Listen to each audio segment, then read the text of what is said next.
Set up your fire indirectly. Fire. No fire.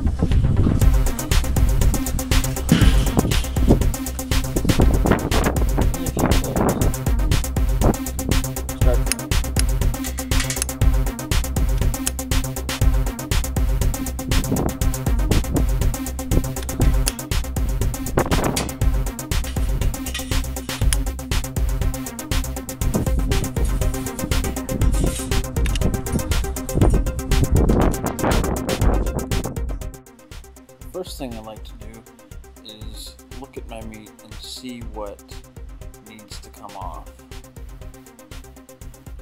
and then just start trimming.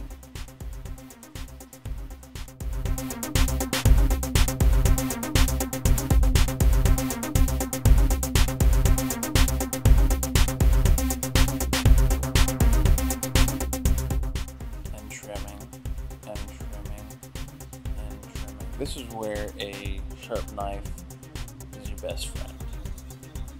And trimming, and trimming.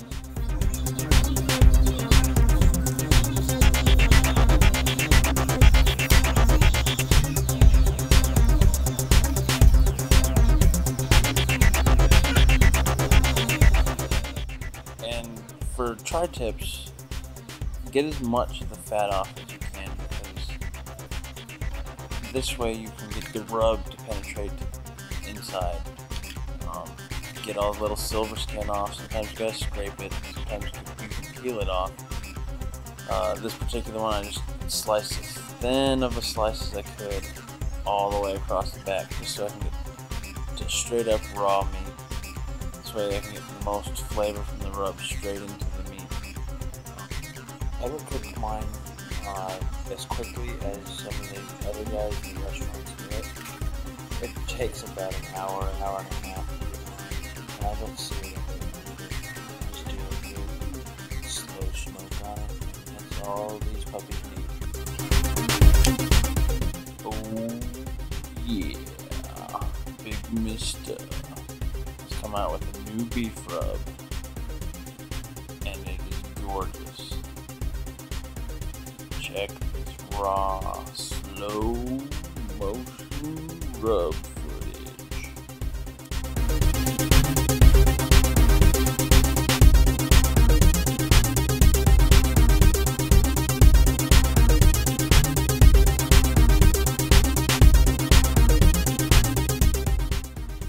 But really, this is a good, strong, made for beef rub. I can tell that it's got a awesome little hint of lemon in it, I think. And it was the best rub that I put on. This rub is a nice, thick, coarse-grained rub. Good amounts of sugar and everything else.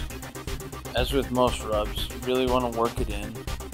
Get all the crevices, and this will ensure that you have a good flavor penetration. Get down towards the middle of the meat.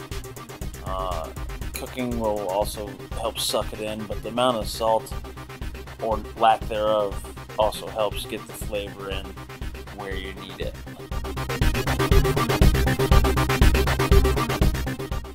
Here we're going to set up the fire and simply pick up burning hot lava container, and I'm going to gently place them so that they go where I want them.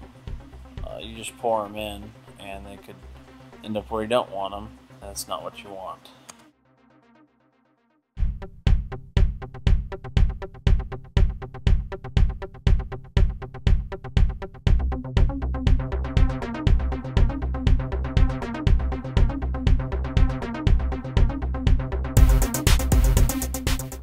Stacking them up like this ensures that you will have a longer burn time, because it's all uniform and it'll burn straight down in a loose, what we call a minion method.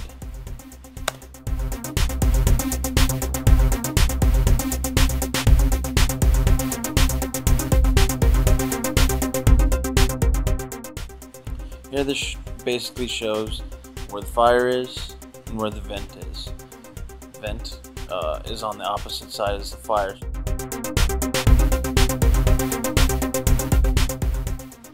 That way the smoke gets drawn over the meat.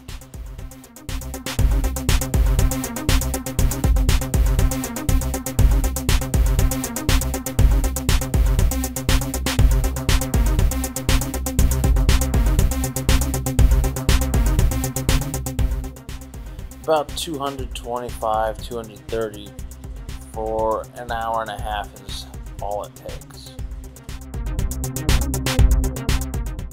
There's that Bigmista's rub, looking beautiful on the cooked meat. Cover it in foil and let it rest for about 20 to 30 minutes. Let's let the juices redistribute, and then it's time to start slicing. Look at that juiciness.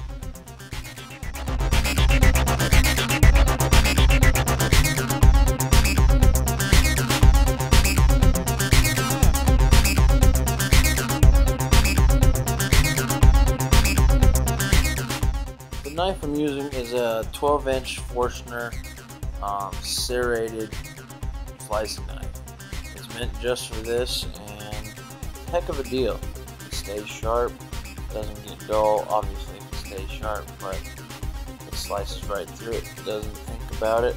Look at that. Zoom. Zoom, zoom.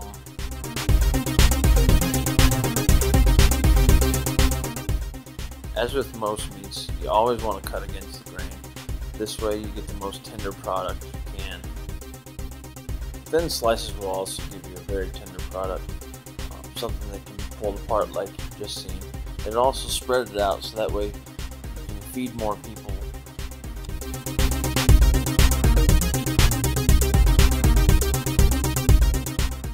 Let me take a treat right here. Oh, that's some good stuff right there.